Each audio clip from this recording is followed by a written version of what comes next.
Right now on Action 2 News at 6, she's accused of providing drugs that caused the Sheboygan man's death, but her testimony could save hundreds of other lives. How this Sheboygan County court case could reduce the amount of heroin coming into northeast Wisconsin. The first week of spring ends with more than half a foot of snow in northern Wisconsin. Who's ready for warmer temperatures and who's actually enjoying the prolonged wintry weather?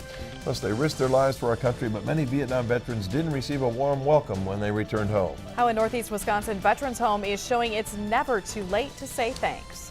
Right now in Action 2 News, the Cape Cod of the Midwest is going viral on social media as beautiful winter conditions have outdoor enthusiasts racing to Door County. How the jump in skis and sleds means big business for the area. A former Packers player faces rape accusations from the Los Angeles Police Department. How many incidents officers say Darren Sharper is involved in? And how his current employer is handling the arrest. We dream, we advocate peace.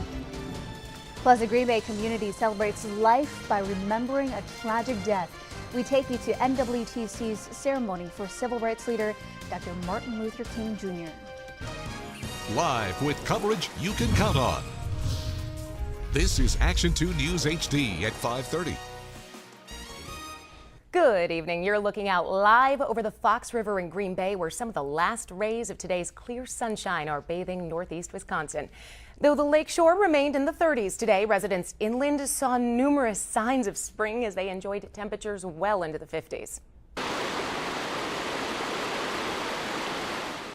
You can hear that melting snow cascading through the Baird Creek in Green Bay, providing a scenic backdrop for families hiking along the trail. In Voyager Park and De Pere, anglers perched on icy rocks, carefully casting and patiently waiting for the very first fish of the season. On shore, others simply went for a stroll, determined to make the most of what's been a rare sighting of spring. A mom and her two young kids are hurt after a crash with a milk truck in Sheboygan County this morning.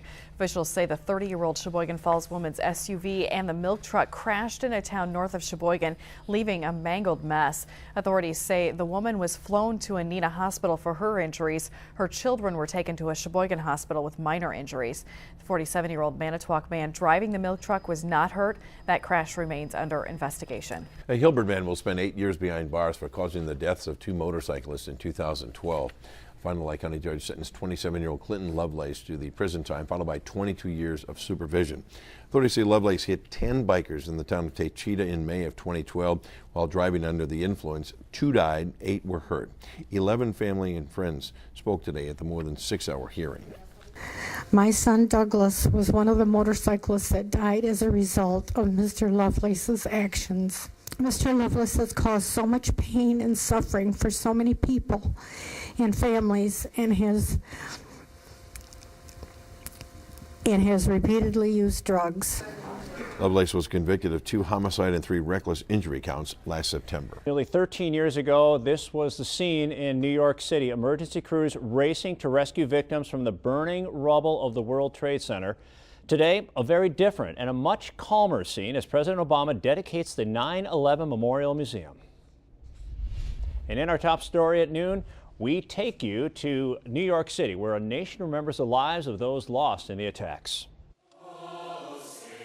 To the families of the nearly 3,000 victims of the 9/11 terror attacks, President Obama offers strength. No act of terror can match the strength or the character of our country.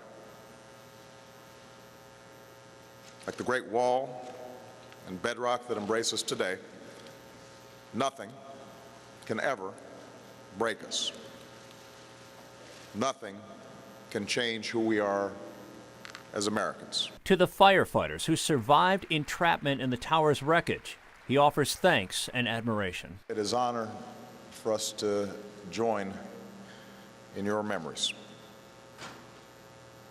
to recall and to reflect, but above all to reaffirm the true spirit of 9/11. Love, compassion, sacrifice, and to enshrine it forever in the heart of our nation. Starting today, the victims' families and emergency responders can revisit the twisted structure of the former towers and also see personal items like this teddy bear left in hopes a loved one would find it.